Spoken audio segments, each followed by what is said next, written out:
somewhat intimidating when all the readings are saying you should always judge a man by the words that come out of his mouth, and then you have to stand before hundreds of people and speak.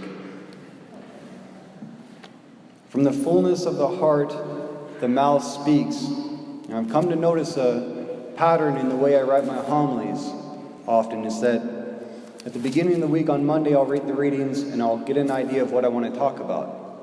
But then as I go through the week, as I meet different people, as I see the situations of our parish, my heart becomes filled with those experiences. And then by the end of the week, I have to change everything that I had written before and start all over again. From the fullness of the heart, the mouth speaks. I've come to see that as a priest, one of the principal responsibilities is to receive into your own heart the experiences of your people, their crosses, their trials, their joys and sufferings, to take it into yourself, and then out of the fullness of that, to proclaim the gospel of God. And in today's gospel, Jesus tells us not to worry about the splinter in your brother's eye, but to pay attention to the beam of your own. And what is he saying? Focus on the problems that are manifesting themselves in your domain, that are right there in front of you, and don't worry about the rest. Someone asked me the other day, what was my opinion about all the meetings that they're having in Rome right now with all the bishops? And then later on in the week, someone else asked me, what was my opinion about what's going on in Washington, D.C., all the turmoil? My answer was the same to both questions. I don't really care. I met a man last week who's trying to deal with the sufferings of growing old in a nursing home and dying by himself. I care about that. I met a man who's struggling to provide financially for his family in these troubled times. I care about that.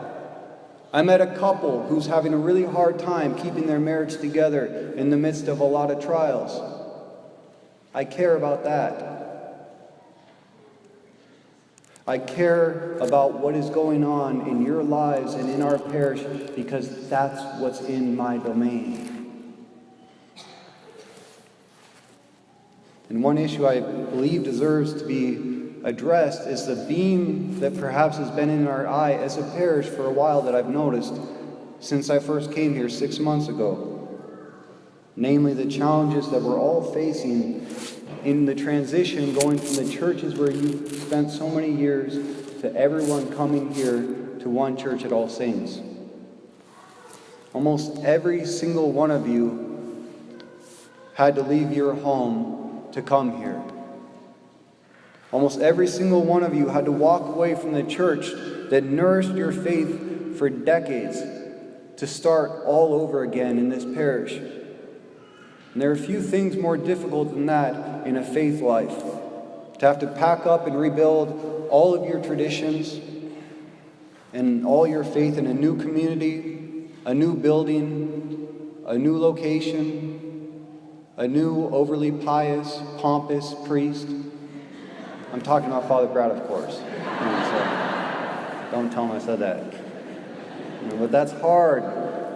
It means that a piece of you had to die in order to come here to start all over again.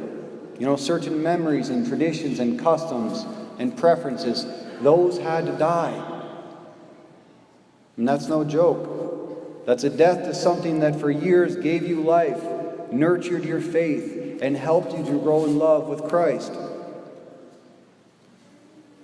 And I think it would do us good as a community to ask ourselves, how have we been dealing with that transition at this point, for good and for bad? To look at it objectively and see how can we be better on both sides. And there are traditional 5 stages of grief that everyone goes through when they experience a death, whether it be the death of a loved one or just a death of a situation or a moving or a trial, whatever it might be.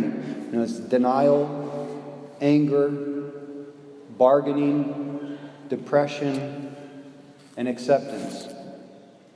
If you could put yourself anywhere on that scale in how you've had to transition from your old parish to where we are now, the changes that you've had to undergo, where would you say you are? Some people never moved past the denial part. They just couldn't comprehend it. Some people never moved past the anger part. They just quit. And that's understandable. It's death.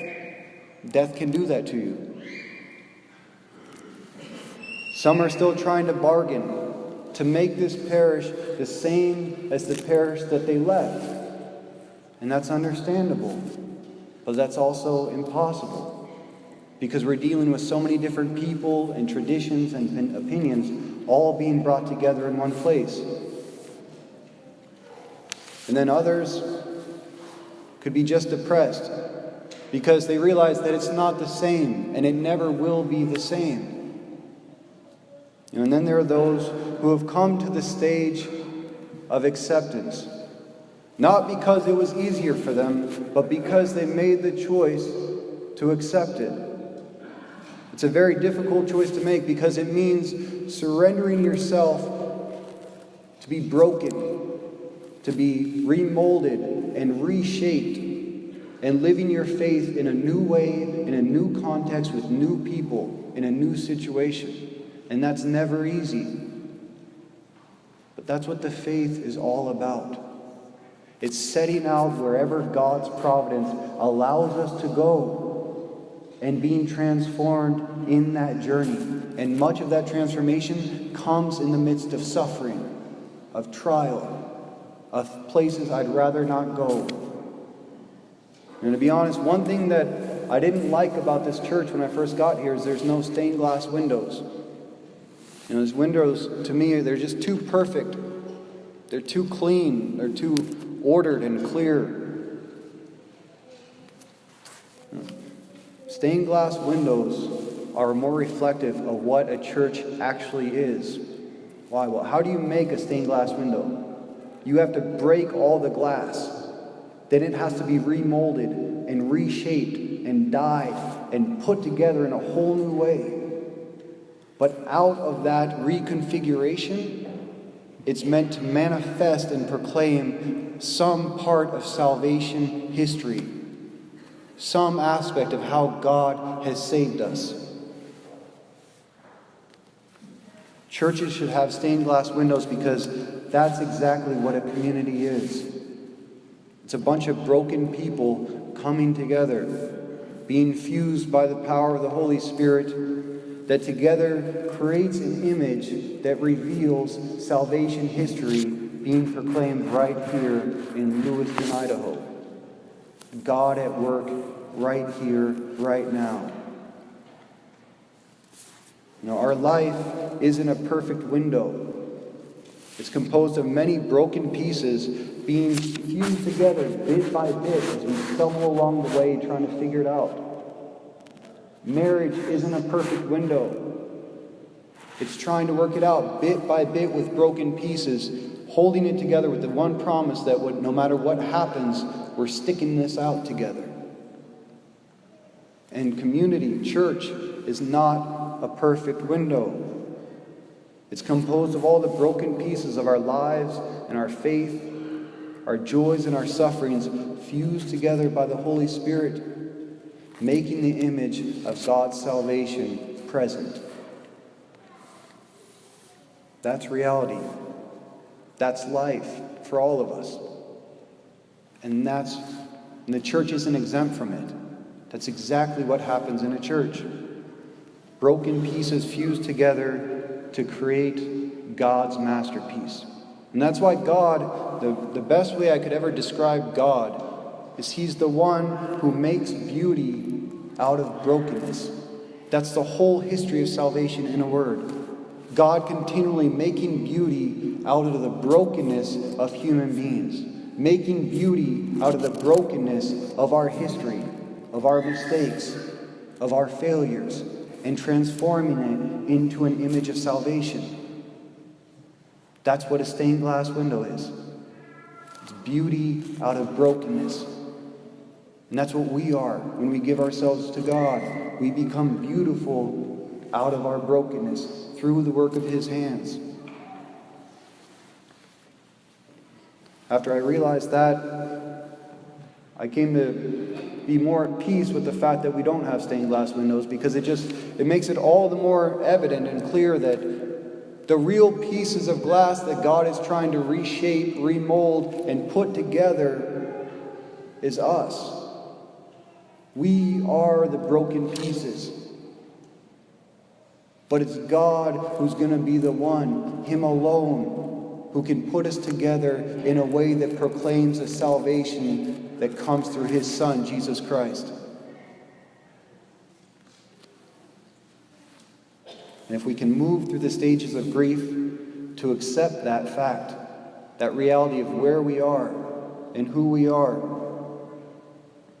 both in our life and in our church, then we can surrender and allow Him to do for us what He alone knows how to do, to make beauty out of our brokenness.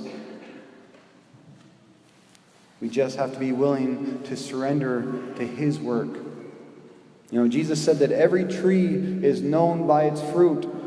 Well, every time we gather here as a church, as a community, we receive from the tree of the cross the most precious fruit that we could ever hope for. The very body, blood, soul, and divinity of Jesus Christ in the Holy Eucharist.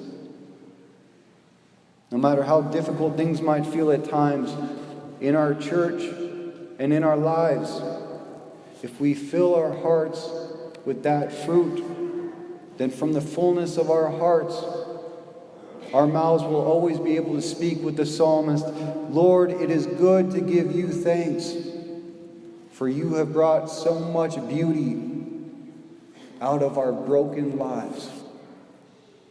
And that's the only thing God has ever done and will do to those who entrust themselves to His care.